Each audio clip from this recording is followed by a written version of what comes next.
Hi guys, so I am presenting the pectoralis major and minor and subclavius in this video, okay? So I'm gonna go ahead and read the notes here, but please, bless you, but please look at the image here as I do read this, okay? We have the anterior view identifying the three segments of pectoralis major. Keep in mind, this upper fibers and lower fibers very similar to the trapezius.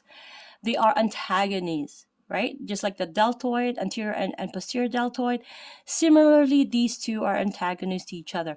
And we have the clavicular sternal. This is one word that I have to pronounce it very slow. Clavicular, sternal, and costal. Okay, so I'm going to go ahead and read. The pectoralis major is a broad, powerful muscle located on the chest. Except for the part beneath breast tissue, it's convergent. A convergent meaning is it joined, it collided, it's more so it come together. Superficial fibers are accessible. So pectoralis major is divided into three segments. That's what I have mentioned earlier. The upper and lower fibers perform opposing actions at the shoulder joint, just like I said earlier, flexion and extension, respectively, making this muscle an antagonist to itself. Okay, so the action of the pectoralis major, all the fibers is adduct the shoulder, ADD, adduct the shoulder, it medially rotate the shoulder. It also assists to elevate the thorax during forced inhalation with the arm fixed. For the upper fibers, it flexes the shoulder. It horizontally ADD or adduct the shoulder. For the lower fibers, it extends the shoulder. And we know that the origin is at the medial half of the clavicle. So this is really I always remember this because pectoralis major is a very a muscle landmark, I would say, right? So the medial half, so medial meaning towards the body midline, right? Lateral, medial. So if they say lateral, you're gonna count from here. Okay, keep that in mind. So medial half of clavicle, sternum, and cartilage of first through sixth ribs. Okay, so the insertion is the crest of the greater tubercle of the humerus. Okay, keep in mind that you have to be on the crest and aligned with the greater tubercle of the humerus. So the innervation of the upper fibers is the lateral pectoral C5, C6, and C7. Lower fibers is the lateral and medial pectoral C6, C7, C8, and T1. Okay, I'm going to read this area here. So the difference between the white and dark meat of a cooked bird is due to its difference intramuscular connective tissues. Dark and white meat are present in all mammals, but are more distinct in birds. The reason is that light-colored musculature is rich in muscle fibers and poor in sarcoplasm, the tissue that surrounds the muscle fiber, while dark meat has the exact opposite composition. If you are fond of the breast, chew on this fact: a bird's pectoralis major make up 20 to 35% of its body weight. If you were to watch a video that I did months back, I believe, is with regards to how the low twitch and fast twitch, right? We all know that the reason why legs or the arms are actually dark meat is because there's more movement, right? So it's really full of blood. There's nutrients. There's a lot of movement going on there. That's why it's reaching, right? That's why it's kind of called dark meat, right? Because of that blood circulation going on.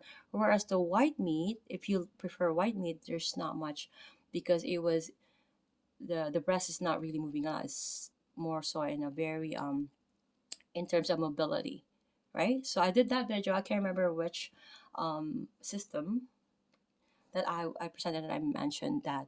I probably mentioned in a couple of videos. Okay, so I'm going to go ahead and the next page, page 90 of the trail guide to the body. Okay, so I'm going to be reading this area here. The partner is side lying, and whereas here the partner is in supine. To be honest, in real life, that has to be covered. Nothing is seen. But for the purpose of being professional, we're all professional here. They're showing the nipples or the breast, the whole breast area in this book. Okay, this is the best anatomy book because it will give you a map. So when exploring the pectoralis major and minor, it is advisable to palpate around the breast tissue and not directly into it. So this raises the question, when palpating on a female, how do you access these and other chest muscles without contacting breast tissue? So the most important aspect when palpating your breast tissue is communicating your intentions to your partner. That is very important. Also encourage her to let you know if at any time she wishes to stop, right? We have that consent, and any time they wish to stop, they have that right. They can modify the treatment, they can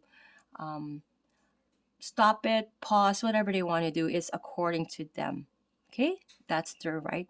So assuming your partner is draped under a sheet or wearing a sports bra, the key to safe and comfortable palpation around breast tissue is positioning your client so the breast tissue will naturally shift away from where you are accessing or trying to access. So for instance, in a supine position above, like here, right? The breast will shift laterally, allowing easier access to the sternal and upper pectoral regions. Okay? So in this position, however, larger breasts may crowd the axillary region. In such situation, you could either ask your partner to shift and hold her breast medially, allowing you to access the axilla, or use the back of your hand to push that tissue medially. You see what the therapist is doing here? It's pushing the tissue medially. Okay, so we're not touching it with the fingers, we're pushing it with the dorsal side, right? We're pushing it. This is not allowed. So we're always, okay, in a side lying position on the left. Okay, the breast will fall medially.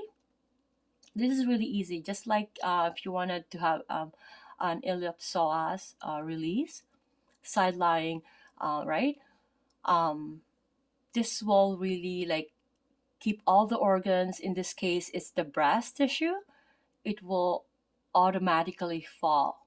Then you don't have to tell your partner to please move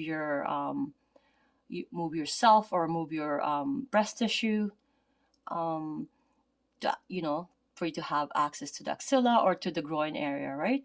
So use the back of your own hand to push the tissue medially in a side lying position, right? It's really, really important that you further push that region passively, shifting the shoulder anteriorly, right? So because if you pull it like anteriorly, it will have that gravity in it will tend to fall the all the breast tissue onto the other breast, right?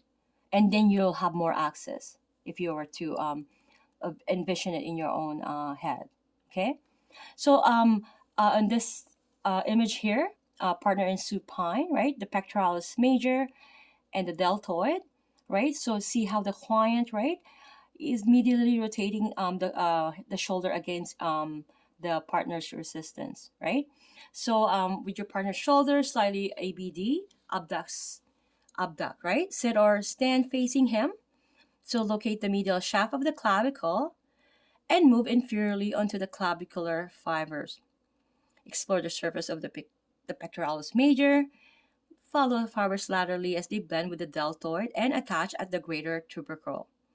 So grasp the belly of the pectoralis by sinking your thumb into the axilla. As you can see what the therapist is doing, you're going to ask your partner to medially rotate his shoulder against your resistance. Press your hand toward your belly. Note that the contraction of the pectoralis. Okay? Do the clavicular fiber runs parallel with the anterior deltoid? You ask all these questions to yourself. As you grasp the belly, do you sense its thickness and how it lies across the rib cage? Okay, so for a side lying here, partner side lying, so the therapist trying to grasp on that the pectoral, so supporting your partner's arm, flex the shoulder and pull it anteriorly toward you. So this position not only brings the pectoralis major off the chest wall, but also allows the breast tissue to fall away from the area you are palpating. Right? I'm just making sure that you can see it. Okay, so grasping the pectoralis major, explore its mass from the ribs to the humerus. Passively flex and extend the shoulder, perceiving the changes in the tension of the tissue. Okay, so when do you usually use your pec major? Is doing a chin up, using almost any swim stroke ever invented, sewing a piece of wood, both directions. Okay, you see this image here, partner in supine with arm raised, feeling the lower fibers contract. So the therapist here, right? Here's a way to get sense of the antagonistic movement of the pectoralis major, upper and lower fibers. So a partner in supine, begin with your partner's hand raised, right, toward the ceiling as you create resistance. Ask your partner to flex his shoulder. Okay, so he's creating a resistance here, right? Still try to bring your hand over your head. So the upper fibers will contract while the lower fibers remain lax. Ask him to extend against your resistance. Now try to bring your hand towards your hips. Here the lower fibers will contract while the upper fibers relax. Okay? You see here, right? The partner supine with arm raised, feeling the lower fibers contract, and then trying to see this one is relaxed because they're antagonists, right? Like I said, to each other. Okay, I think I'm going to have to do a second part.